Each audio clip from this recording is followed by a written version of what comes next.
Our prisons aren't working, and we want to look at some solutions that we believe we can bring to the table. It becomes a little bit demoralising when you're just locking up the same people all the time. So you went through a drug rehab program for how long? For 3 years. And that was to basically recover from a drug addiction of how long? About 18, 19 years. When you go into prison at 12, 13, 14, 15, you become like the people that you hang around. Our juvenile detention centres are almost like a university for criminals, and a lot of people don't break out of that system. We started with 8 or 10 prisoners as a trial, get up to 80, 90, and it wasn't overnight.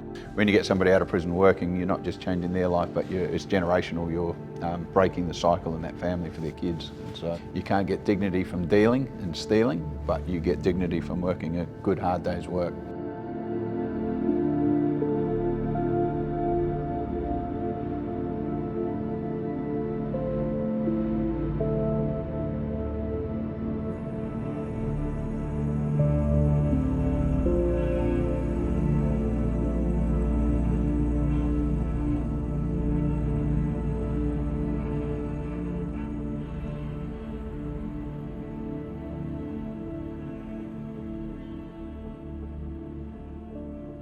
Today we're going to talk to 4 unique individuals about some of their stories, and the theme of today's conversation is our prisons aren't working.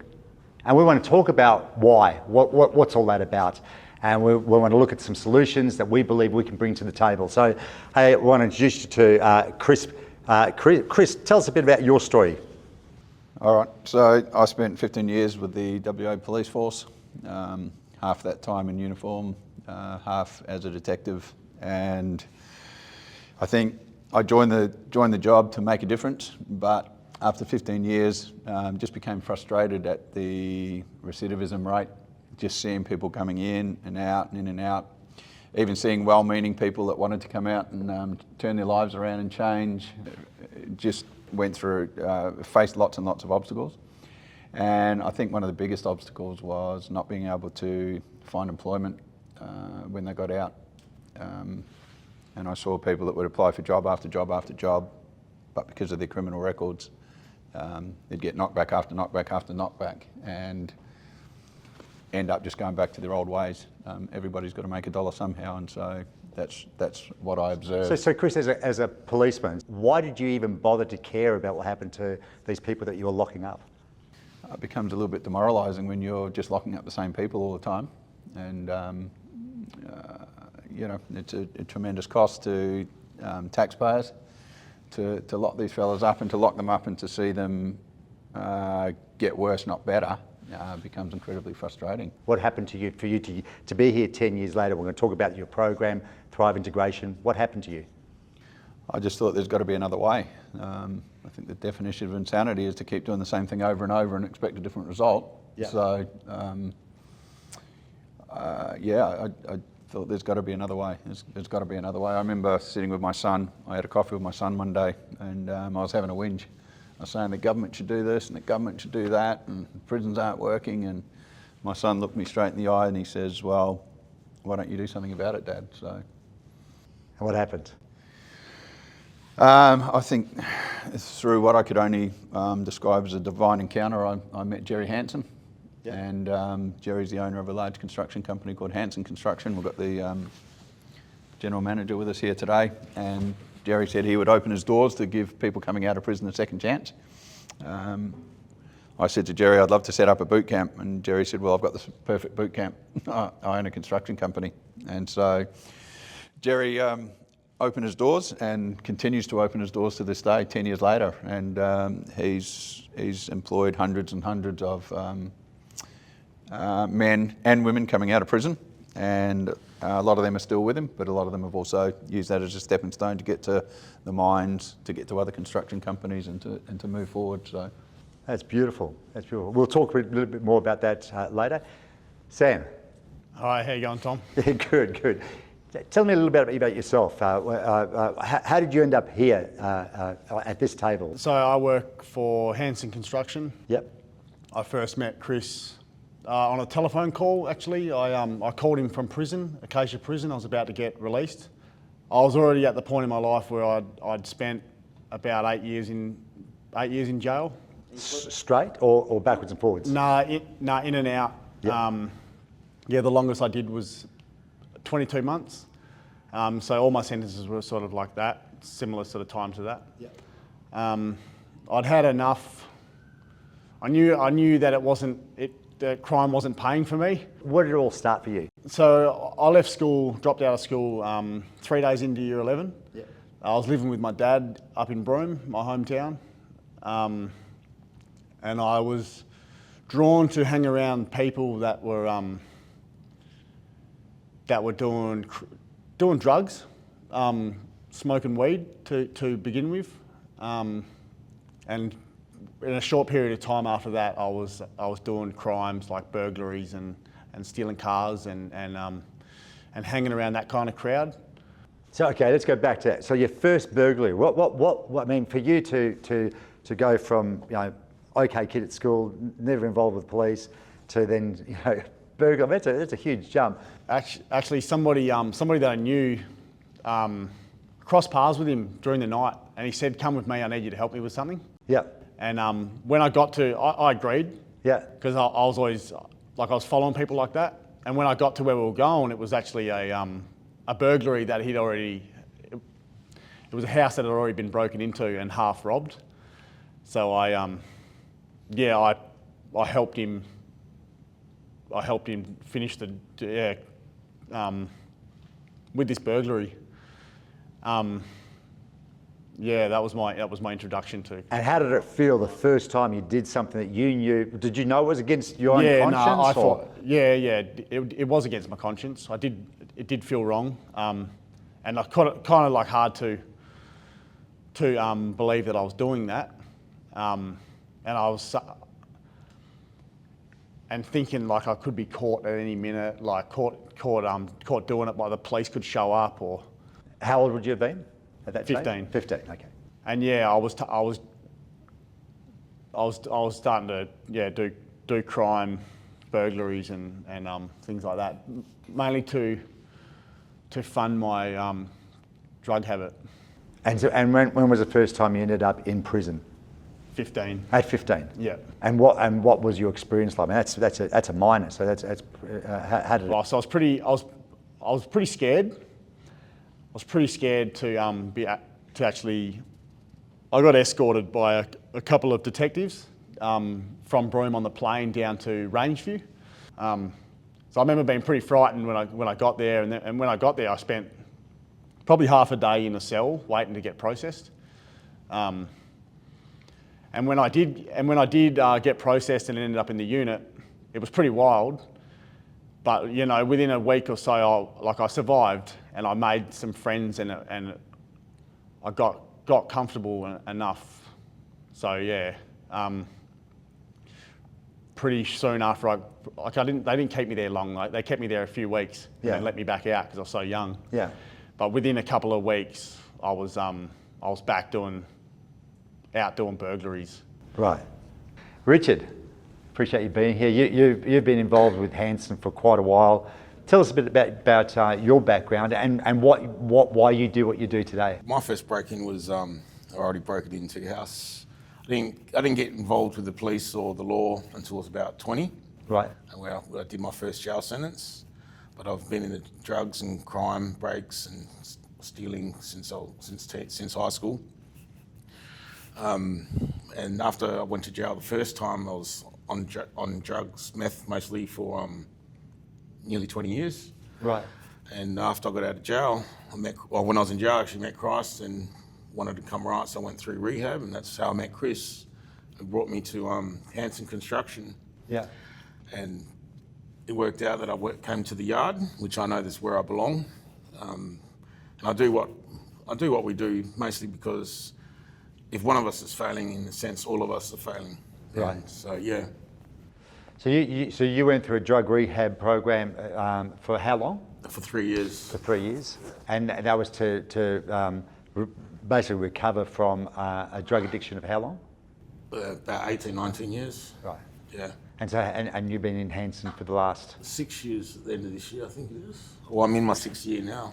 From what I can see, one of the most trusted folk to work with a lot of people that have gone through their own struggles. What is it about what you do that helps people? I think it's mostly about the mindset. I'm talking about helping people see things from a different point of view from where they're used to seeing it. Yeah. That's why I try to get people to see things, to enjoy their job regardless of what they're doing, rather than just seeing it as a paycheck or looking forward to the future. What are their goals? How are they helping them like that? There's no method. No method? No That's method. good. Everybody's different. Yeah. So every approach is different. What are some of the things you personally feel challenged about in your role? People want a job, but they don't want to work. Or not willing to work hard, you know. Right.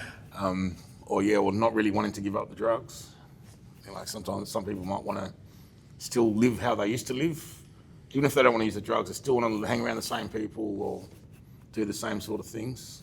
What's some of the things that you do to sort of help them see things differently? Trying to help them up realise what their red spots are, what their hot spots are, what's safe for them or what's not safe for them to do. Yeah. Yeah. That's brilliant. Darren, I appreciate you being here. You're Managing Director of Hanson Construction, and you've been around this from its inception. Tell us a bit about your experience and why you're involved in it. We started about 10 years ago, like you say, and at the time I was just a site manager in a position of management. And the idea came about. Obviously, Jerry's got an amazing vision. He gives people opportunity, and he collects good people like yourselves. And at the time, I was involved in it, and it's just a good idea. It's a great idea that why shouldn't we do it? Our logo is making a difference, and I think that's a big part of what we do. It's not just build buildings; it's also build the people as well. Do it ethically. We've got that opportunity to do it, and why not? What's some of the highlights, or any highlights that you can think of? The highlights, I mean, in building in general, I think the people is what gets you up in the morning, and the way people come through from where they were to where they are now. Like these guys, these good examples here, it's just really humbling. It's great to see that they're doing beautiful work, and they're encouraging others to do the same thing. So I think watching people grow and change their life around, supporting their families, supporting their friends, and just breaking that cycle, that's a big highlight. That's great. So let's go back to you, Chris. So I saw you do a quick talk and a tour at Hanson to some 30 business people, and that was your opening line, and you opened it with real passion. Our prisons aren't working. What do you mean by that? Clarify that a little bit more for us. I don't think they're making people better. I think, and particularly the juvenile, I think Sam was a prime example. He started at 15 years of age, went into prison, and I think when you go into prison at 12, 13, 14, 15, which is where a lot of people start, you become like the people that you hang around. And so these young fellas are going in there and all they want to do is fit in. And so they do everything they can to fit in, and then they become like the people that they're with. And I feel like our juvenile detention centres are almost like a university for criminals. They set them up, and a lot of people don't break out of that system. They start at a very young age and they don't break out of the system. Yes. And, I mean, I think the estimates now are about $3,000 a day to lock a kid up, lock a juvenile up, which equates to about $1 million a year. And so that becomes incredibly frustrating that we're spending $3,000 a year to make a kid worse, not better. Yeah. And so that's one of my major frustrations. So we're trying to create some solutions or close the gap, and we're not talking theoretically now, because Hanson, has been doing it for 10 years, and we've seen some great results. And again, we've got a couple of wonderful examples here today. What do we do with these juveniles? If we don't throw them into detention, what do we do with them? Well, given $3,000 a day, I'm sure that we could come up with a much better solutions. I mean, if there were pathways into apprenticeships, pathways into employment, pathways into training, there's just got to be a better way than locking them up. Some of these kids are getting locked down for 23 hours a day. 23 hours a day. Now, I don't know about you, but I'm pretty strong mentally, but 23 hours in a cell would do me in. it would do me in. Yeah. And so there's got to be other ways. I've been doing this for 10 years now. Jerry Hansen's the only person that's really opened the doors for this to happen. We've advertised for other employers to jump on board, and I think everyone's a little bit risk adverse. Why do you think they're risk adverse? Because I guess you would immediately jump to what could go wrong rather than, what could go right. What difference can we make? And the other thing I think with Hansen, it's, instead of just building buildings now, our building sites have actually turned into almost rehabilitation centres where we're not just building buildings, but we're making a difference in people's lives and we're rehabilitating people. And a lot of the workers on site, who were probably a little anti when they started, now get a bit of a kick out of working alongside someone that they can encourage and make a difference in their life. So there's the culture of Hansen is definitely making the impact. Well, the Hansen logo is making a difference, and we're definitely doing that. I mean, Beyond lip service. it's not just lip service. It's not just lip service. Jerry's trained over 1,700 apprentices, which is a great thing that he believes in, and then giving prisoners a second chance is another thing that he's taken a chance on, and. That's great. So Sam, so you started at 15, and then how old are you now, if you don't mind me asking? 35. 35. Okay. So you're going through as in and out of prison, a life of crime. But who taught you how to do crime? It got sort of ingrained in my head that doing crime, not just doing crime, but say like competing with like my peers in prison about like who had a better stolen car or who'd done a burg where they'd stolen more money, or who had the most drugs. These things were talked about so often, like all day, every day, is normal in jail to talk about those sort of things. So you become like the people you hang around, just like you were saying, Chris. You become like, and so you got this great company of 600, 700, 800. So if you've got 800 and you've got 80 that are former prisoners or people that are going through cycles where they're just trying to break, at least you got 90% of them that, that everyone's got problems, everyone's got issues in life, but you got 90% of influencing them. And so who is the greater influence? But in the prison, if you've got 100% living that and 1 or 2% want to get out of that system, who's the greater influence? No grants. Hansen hasn't asked for a grant, doesn't take any money. Thrive Integration, the community you're building, which meets every couple of weeks in this building. No grants. No. It is the generosity of people that believe in what you're doing. A few individuals, yeah. From the very beginning, I determined I didn't want to ask the government to fund us, and nor do I ask these guys to give anything to it as well. So, Yeah. we just rely on the donation of a few generous people, a very, very small number. Small number. Yeah. Small number. So this is a very philanthropic exercise. Actually, the whole thing is completely philanthropic, but it comes to giving people their dignity back. Like, it was almost too late. By the time when I was 15 and I was going off to juvie, it was almost too late. There was no intervention for me. I had a good upbringing. My parents were good and always tried. Mum was always there to try to do what she could do to help curve my life and find out what was going on with me.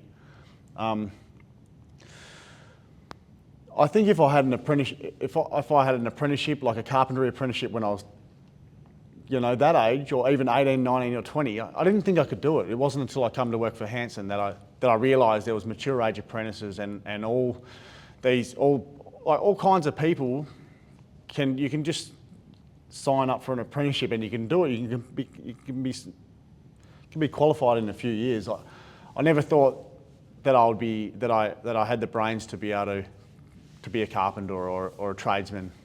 And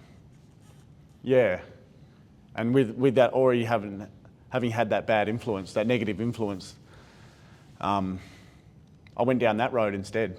Right. And you say there are going to be those people that just choose, that they just choose to do crime. But there are, I would say, there are quite a majority of people, quite a lot of people that don't know what to do else.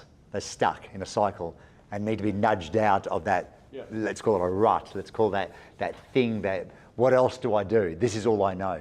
And so, Part of this conversation is that our prisons aren't working. We believe that we've got an incredible model that has been developing over 10 years and continues to, and we're looking to open up doors to agencies, companies, 5 people, 10 people, 100 people. What are your thoughts? I'll make a comment on that. Hanson is not a charity either. It's definitely two ways. So it's not like we don't get anything from this. We get some great workers who become leading hands, become foremen, some of the best workers in their trade or their area. So it definitely helps with, especially during the downturn in labour after COVID. That was always an issue, especially in WA. So it definitely benefits the company as well. Yeah. I ask everyone 2 questions when I do the initial interview. One is do you want to change, but 2 is do you want to help somebody else in the process? And so I encourage everybody to reach back and pull somebody else out. And the guys that do the best in the program, the guys that actually thrive, are guys like Richard and Sam that are paying it forward. Yes. They're not just, okay, I've got a job now, but they've got a job with a purpose where they can encourage other people and sow into other people's lives. That's why I called it Thrive. Yeah. We're born to thrive, not just survive. Yeah. And when we thrive when we're helping others. Some of your old friends, what do they think of what's happening to you? Some of the people that you used to associate with, do you associate with them anymore? Not that often, to be honest. Like I used to. That's been a lesson that I've had to learn the hard way as well. Like I've had to change my my circle and my choices. Like I can't go and I can't take the message of this thing that we have with Thrive into every circle. Yes. Because not everyone's ready to hear it or willing to hear it. Some people know that I'm working already, or they've seen my post on Facebook, or they've heard, and they might say, look, they reach out in some capacity, you know. Yeah. That's awesome. So the best thing you can do for your friends is just keep moving forward and. Yeah, that's it. I've learnt. It's not all about me and about how I've got a job and how I'm doing really well, because I know that a few bad decisions, a few bad choices, or a late night out, it's all gone, and no job, and I'm no good. It's no good me talking about it and not doing it and putting in an effort. Yeah. I mean, I could have easily gone down the wrong road as a kid growing up. I lived in Armidale for the first 15 years of my life. Had a single mum. She raised 2 young boys by herself. She worked 3 jobs. So divorce, had bullying, moved house, all those things. I could have gone the wrong way easily. Absolutely. And that can happen to anyone. Especially living in Armidale. Especially in Armidale. So luckily I moved to Murdoch about that time as well. But you can make a wrong decision, and I think a lot of these guys coming through is just 1 or 2 stupid mistakes. It can change your life for the wrong. Yes. And it definitely influences the rest of your life, but it's about turning that around. So. And we've got the culture. That's what's so enjoyable. We've got a culture is quite miraculous. People often don't know how you do it, but they know they're walking in a very unusually wholesome culture. They feel it. It's almost nerve-wracking because it's just. I thought this was supposed to be just a workplace. But there's this sense of family, and it's just a wonderful thing watching it brew and develop into something that's bigger than any one of us. But our culture had to be right. I think 10, 15 years ago, it probably wasn't right. And we had to do a few little changes, or say big changes, to get us ready to actually do this thing. And we started slow. We started with, I think, 8 or 10 prisoners as a trial, and it just snowballed from there. And people think, how did you get up to 80, 90 prisoners, ex-prisoners? And it wasn't overnight. It was a long process. We slowly improved things, and it just snowballed, and it was organic, like we said. Yeah. We even got one working for a particular city council as a trial run, and we get excited. We've got to tick all the bureaucratic boxes. Everyone's nervous, That's like, and it's taken the mystique out. They're just people. It's just somebody want to have a crack, want to have a go in life, and what we're doing is not new and it's not unique, but it's wonderful. There's things like this happening all over the world. but you got to have the heart to say, I'm in, I want to get involved at your capacity. And so if you've got 10 employees, you can have one former prisoner or person that's gone through the correction facility easily. Just give them some work, you know. I think the thing that thrills me the most is when you get somebody out of prison working, you're not just getting them a job, but every night they're going home to their kids. And so, you know, monkey see, monkey do. Your kids are going to do what you do, not what you say. And so if they see their dad's going to work every day, those kids are going to grow up and do the same thing. So when you get somebody out of prison working, you're not just changing their life, but it's generational. You're breaking the cycle in that family for their kids. And so the flow-on effects is huge. Extraordinary. So your mum and dad, what do they think about what's going on in your life these days? Yeah, mum's really happy. Yeah. Mum and dad are both really happy. Mum shows it more. Yeah. Mum's better at articulating it. Yeah, no, my mum, my dad, and my whole family are extremely happy with how I've been going since getting out. You know, like I've actually been released 5 times from 5 different sentences. I haven't gone back to drugs, and I haven't needed to bring my parents to bail me out or any of those things. I bet they were. I've been doing all my life, you know, even into my 30s. So Wow. yeah, so that's yeah, I'm proud to say that now. Yeah. Yep. Never too late to change. Never too late to change.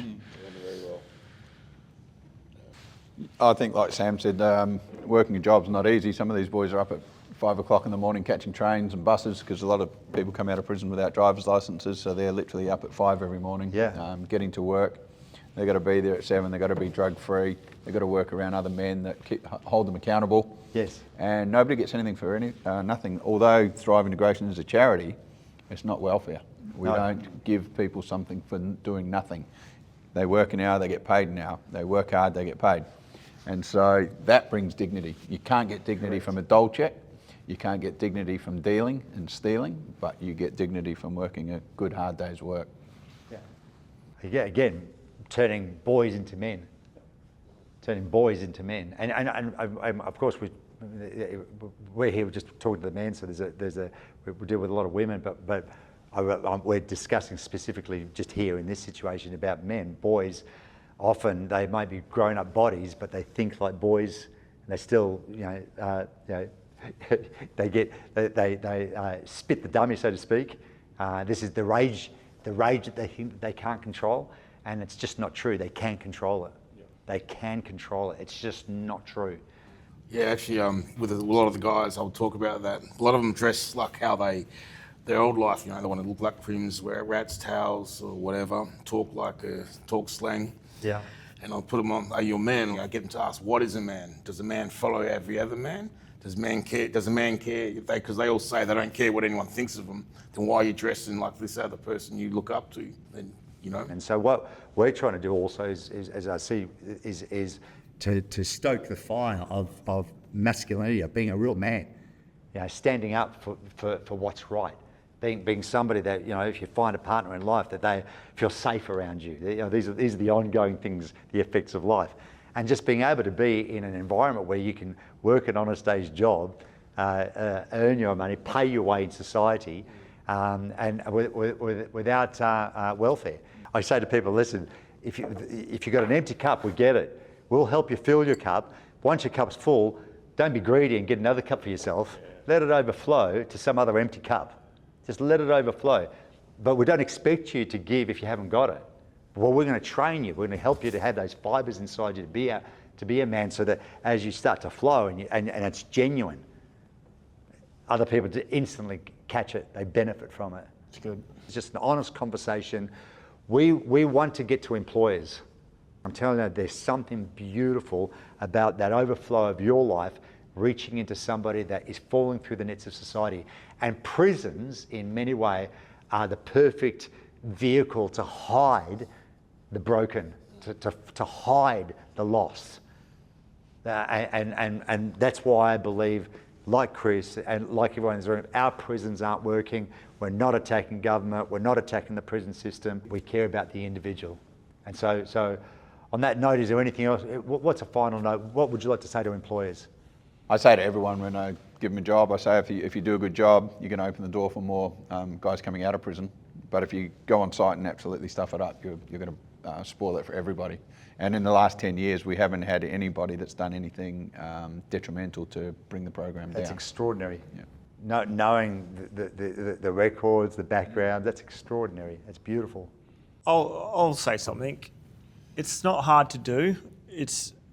I live by, in my working career, I like the Nike slogan of just do it. Just do it. Because sometimes when I question myself, well, there's a hard task, I just remember that, just do it. Stop asking questions, stop worrying about, what could go wrong. Things are going to go wrong, but that's how you learn and you get better. So start with one ex-prisoner. There's going to be a support network there helping. See how it goes and flow from there. Get 2, get 10. That's how we started, and that's where we are now. Beautiful. Yeah.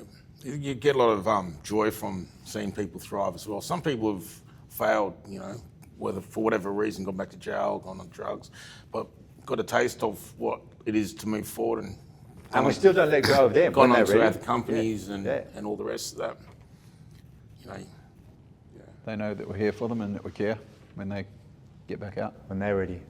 Sam, what do you say? What's the last word to a potential employer, to government? What are your thoughts? There's a lot of wasted talent, I think. Yes. A lot of people, like myself, have spent years in prison. I think I'm a good worker. I come in and I listen and I want to do a good job. I want to be a team player. I want to be I want to be someone that gets along with my team, my workmates, and I want to produce a good end result at the end. I want to be able to stand back and say, I was a part of that. And there's lots of people like, and I've learnt from a lot of people like that. Like Richie, for one. Like Richie's the first guy that I come to work with at the yard, and I knew from there that it was. Because I didn't really know how it was going to turn out when I started work, or what it was going to be like, or whether I was going to become invested, and now I am. So, and there's like Darren said it before, like there's guys that are leading hands in that, people that I look up to, people that I learn from. So yeah. Yeah, brilliant. Well, no, hey, listen, guys, I really appreciate just again, it's an unscripted, open conversation. And on that note, I want to reach out to you as in the community around Western Australia, government agencies, employers. Whether you see this as a direct video that we sent to you personally, we're making it very personal. We're going to give you some contact details. If you see this on socials, you'll have some contact details. Dare to do something outside your comfort, and I'm telling you, you will have a joy. There is something that will trigger your heart, that will give you a new lease on life. You'll see it's a far bigger picture than that. We're not asking you, this is not a boring journey, this is quite an exciting journey.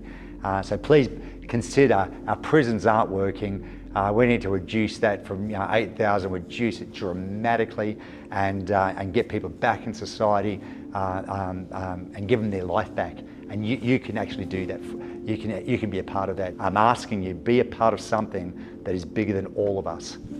I appreciate you very much. Thank you. Thanks, guys. I really appreciate being a part of the journey with you.